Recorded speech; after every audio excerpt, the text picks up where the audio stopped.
Ibadah sebagai tanda mewujudkan kasih pada sesama. Saudara, ada dua wajah ahli ibadah ritual Furman. Yang pertama adalah wajah imam dan wajah orang Lewi. Tetapi ternyata mereka tidak ahli dalam ibadah sehari-hari. Dalam cerita apa Bapak Ibu terbukti? Ada dua wajah yang pandai ibadah ritual formal ke gereja seperti kita ini saat ini, yaitu orang Lewi dan imam. Tetapi ternyata tidak ahli beribadah secara sosial, yaitu dalam cerita orang Samaria yang baik hati. Nah saudara, pertanyaan yang menggelitik adalah, kalau ibadah itu mewujudkan kasih pada sesama, mungkin secara sosial lebih nyata, karena dalam kehidupan sehari-hari. Nah, secara ritual, mana bagian-bagian yang menunjukkan kasih pada sesama? Satu, kolekte, itu menunjukkan kepedulian. Dua, yang nyata, jelas-jelas, langsung. Salam damai, ada lagi yang nyata-nyata peduli. Paling nyoto, peduli dan menyeluruh. Doa syafaat. Doa syafaat. Ketika kepanjangan, protes juga. Panjang sekali. Ketika nggak disinggung, protes juga. Kok namaku nggak disebut? Kalah dengan nyanyian, ada namaku disebut di doa ibuku. Nah, itu doa syafaat. Streaming, itu kepedulian tidak Bapak Ibu? Peduli. Nah, ini ada tarik ulur tentang streaming. Ada dari multimedia sudah mulai keberatan karena tenaganya semakin susah, anak muda dengan kegiatan untuk tenaga streaming, biayanya tinggi, penontonnya di bawah 100. Nah, kayaknya nggak efektif. Tetapi apa yang kami temukan di Patuen, mengatakan yang ada di luar kota di sana, di dekat Salatiga. Tahu Bapak Ibu siapa yang di dekat Salatiga namanya? Bu Mukini. Bu Mukini ya. Wah, saya senang ada streaming walaupun saya jauh dari Mertoyudan, tapi saya bisa melihat orang-orang Mertoyudan. Nah, ada lagi yang sangat suka saat bahasa Jawa. Maka ketika saya memulai khotbah dengan poros sederek, mbok menawi saya dangu mangke mboten wonten pangibadah basa Jawi. Awit sak menika sampun setunggal wulan sepisan. Wonten ingkang ngerti, wah, ya aja ngono. Wah, ternyata ada yang rindu. Apakah warga kita yang mungkin di bawah 100 itu tidak merindukan streaming? Nah, monggo nanti ini menjadi pertimbangan majelis. Di satu sisi mungkin kalau dikaitkan dengan pemirsa untuk kaum YouTuber itu nggak efektif. Lagi mana yang nonton 50, 75. Tapi ada warga-warga kita, orang-orang kita yang benar-benar merindukan kehadirannya. Nah, itulah bentuk-bentuk kepedulian ibadah secara apa Bapak Ibu? Ritual formal. Nah, hari ini kita akan semakin dikuatkan sapaan 4 bacaan kita tentang kasih pada sesama di dalam peribadatan. Yang pertama, kadang aku lelah mendengar cerita gosip-gosip tetangga. Lalu aku coba saudara, bicara tetangga kayaknya lebih banyak miringnya toh daripada baiknya toh. Nonggo gitu kan. Kalau orang bicara, wah ya Agi nonggo. Itu kesannya kalau bicara nonggo itu baik atau jelek Bapak Ibu? Wah, kesannya itu mesti ngerumpi kan gitu kan Bapak Ibu. Tetangga. Ada lagunya Elvi Sukaesih, bisik-bisik tetangga. Wah. Ada lagi rumput. Gimana Bapak Ibu kalau rumput? Rumput tetangga lebih hijau. Istri tetangga lebih hijau juga ya. Nah, ada lagi selimut tetangga juga. Wah, ngeri lagi. Ada lagunya selimut tetangga. Kalau bahasa negara tetangga itu negara jiran kan gitu. Negara jiran, negara terdekat.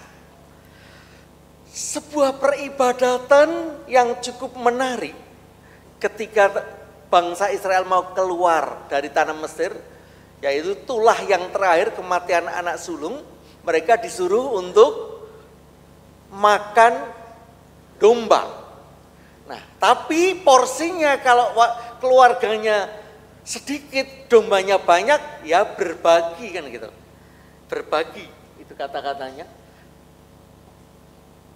Kamu buatlah perkiraan menurut keperluan tiap orang. Ada kata-kata tetangga di situ?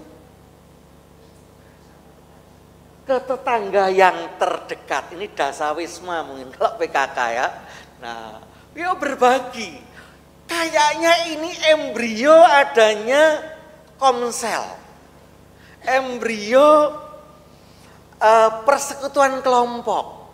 Ada berapa kelompok di GKJ Mertoyudan majelis? 14, 100 besok diperpanjang. Ada 14 kelompok. Di Induk ada 11, di Podosuko ada 3. Tapi kadang-kadang masih ada yang belum tahu dan tidak masuk, malah ada yang vakum lagi. Nah, mari saudara, ibadah itu adalah juga berbagi dengan orang yang terdekat dengan kita. Mungkin kalau hari Minggu itu kuliah umum ya Bapak Ibu ya, kuliah umum. Lalu masuklah ke kelas-kelas, itu di komsel. Di lingkungan.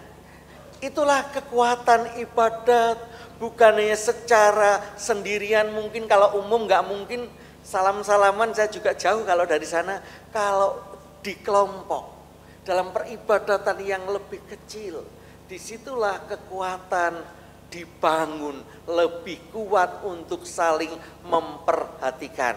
Hati-hati kalau utang tetap bayar. Nah ini Bapak kadang-kadang bahayanya di situ. Itu yang pertama, fungsi ibadah, bagaimana kepedulian pada yang terdekat. Yang kedua, anak hebat, temanku juga hebat. Jika aku bisa, yang lain juga bisa. Aku anak rendah hati, selalu menghargai. ini gambar yang cukup menarik. Gambarnya siapa dan siapa? Pak Jokowi dan Pak Habibie. Jadi diceritakan mantan presiden B.J. Habibie datang ke Istana Negara, ke Pak Presiden. Ternyata luar biasa ketika pulang. Justru yang menundukkan, yang begitu hormat adalah si kepala negara. Itu saya nggak gosip, itu kenyataan. Jadi bukan, tidak akan kampanye Bapak Ibu. Ini contoh konkret orang rendah hati.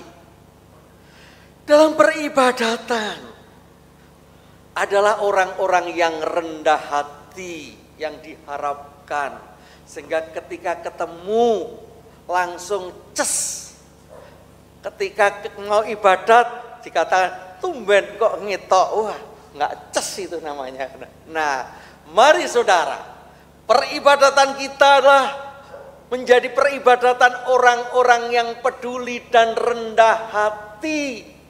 Begitu kita bertemu, orang melihat kerendahan hati kita, membuat kita semakin dikuatkan, semakin menunjukkan kepedulian bahwa kita adalah orang-orang yang peduli bukan peduli pada diri sendiri, tapi peduli pada orang lain, dan kuncinya adalah kerendahan hati. Lalu yang selanjutnya, sudah katakan cinta, sudah ku bilang sayang, namun kau hanya diam tersenyum kepada. menarik senjata yang bisa digunakan untuk menyatakan cinta adalah panah asmara. Nah, ini dia. Ini adalah panah asmara. Mencuri juga digunakan ketika menjadi baik, ketika mencuri hati. Nah, maka firman Tuhan di dalam Roma lewat Paulus, tetapi kenakanlah Tuhan Yesus Kristus sebagai perlengkapan senjata yang terang, dan janganlah merawat tubuhmu untuk memuaskan keinginannya. Artinya bukan kepedulian ketika kita menggunakan senjata cinta, tapi ketika kita menggunakan senjata yang berbahaya, ya peduli kita adalah kejelekan orang lain. Bapak Ibu, ternyata kita lebih peduli kejelekan orang lain daripada kebaikannya. Kita begitu semangat ketika kita membicarakan celah-celah kejelekan orang lain menjadi gosip yang luar biasa. Tapi hari ini peribadatan itu bukan tempat orang menggosip, bukan orang mau memojokkan seseorang, bahkan bukan menghakimi orang-orang yang tidak beribadat, tidak. Tapi tempat bagaimana senjata terang, senjata cinta, senjata kepedulian untuk didoakan. Dan doa pun juga harus lemah lembut. Hati-hati Bapak Ibu, ada doa yang ternyata bukan doa ning nyepatani kan itu. Oh, apa enggak ngeri kalau doanya? Ya Tuhan, orang-orang yang enggak pernah persekutuan, mohon Tuhan berikan hukuman. Itu bukan doa, itu hujatan. Hati-hati saudara, ibadat adalah tempat orang-orang menunjukkan senjata terang, kepedulian, kelemah lembutan, kerendah hatian.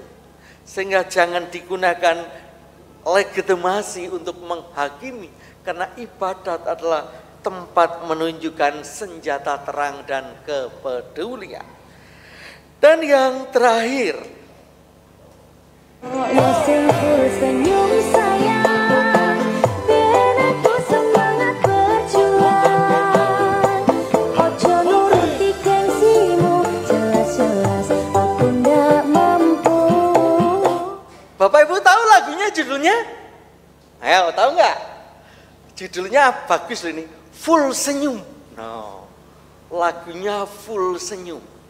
Nah, menarik Matius ini. Di sana diceritakan teknik, jadi ini bicara teknis. Ketika ada orang yang salah, ketika ada orang yang perlu dinasehati.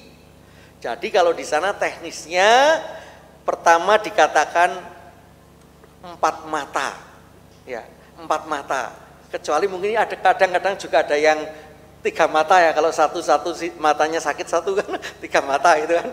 Nah langsung 2 orang, nggak mau ajak yang lain, penatua. Kalau nggak mau lalu diberitakan kepada jemaat. Ingat, itu teknis pada saat itu. Kalau orang Jawa jangan patok bangkrong. Itu teknis kepedulian, itu kebijaksanaan lokal pada saat itu.